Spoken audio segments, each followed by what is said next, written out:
देखिए उनकी बात हम क्या कर सकते हैं, उनकी पार्टी का अपना अपना एजेंडा है। और देखिए सबका अपना एजेंडा है, सब अपनी सीटों पर ज्यादा लड़ना चाहते हैं। राष्ट्रीय जनता दल पिछली बार 22 सीटों पर लड़ी थी, 20-22 सीटों पर लड़ी थी। वो भी चाहती है कि उतना पर लड़े। हमारे जनता दल यूनाइटेड भी 17 सीट पर लड़े थे। अब उनके बीच में कैसे समझौता होगा, होगा कि नहीं होगा, हम लोग आप लोग के माध्यम से जो खबरें निकल के आती है उससे लगता है कि उन लोग के बीच में एक लड़ाई चल रही है, सहमत की लड़ाई है, कौन बड़ा भाई बनने की होड़ है, कौन ज्यादा सीट पर लड़ेगा। तो ये उनका जो गठबंधन है वो गठबंधन नहीं है, ठगबंधन है, घमंडिया गठबंधन है, और उन लोग का अपना एजेंडा है।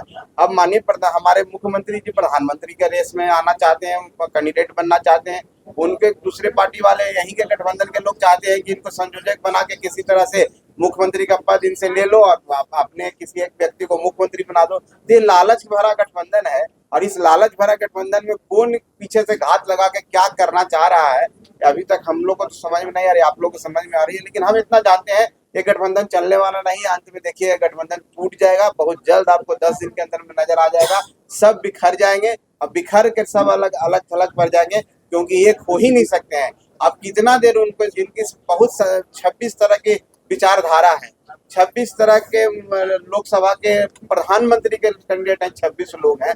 तो एक देश है, एक ही प्रधानमंत्री न होंगे, और वो भी एक प्रधानमंत्री आदरणीय नरेंद्र मोदी जी फिक्स हैं। तो तीसरा दूसरा का कोई मतलब है नहीं, तो एक कोई गठबंधन का भी मतलब नहीं है। इसलिए इनकी गठबंधन चलना नहीं है। आपस में लड़ भिड़ के सब शांत हो जाएंगे और 40 के 40 सीट एनडीए की यहाँ से निकलेगी। लोग हैं एनडीए घटक दल के, जब तक एक साथ बैठ के बात नहीं होती है, जब राउंड टेबल बात नहीं होती है, तो कुछ भी आधिकारिक तौर पर कहना मुश्किल है। लेकिन जहां तक तैयारी की बात है तो हम लोग बहुत दिन से तैयारी कर रहे हैं, आज से नहीं। आप लोग देखे होंगे कि हम लोग मार्च के माध्यम से, रैली के माध्यम से, सम्मेलन के माध्यम से, अधिवेशन के माध्यम से, सब जगह जा जा करके लोगों के बीच में जा करके अपनी बात को रख रहे हैं, लोगों की बात को सुन रहे हैं और संगठन का विस्तार भी कर रहे हैं। तो निश्चित तौर पर है कि कहीं न कहीं बिहार के सभी जिला में, कुछ जिले में हम बहुत अच्छे हैं, कुछ जिले में हमारी कभी कमजोर स्थिति है, उसको मजबूत करने की कोशिश कर रहे हैं।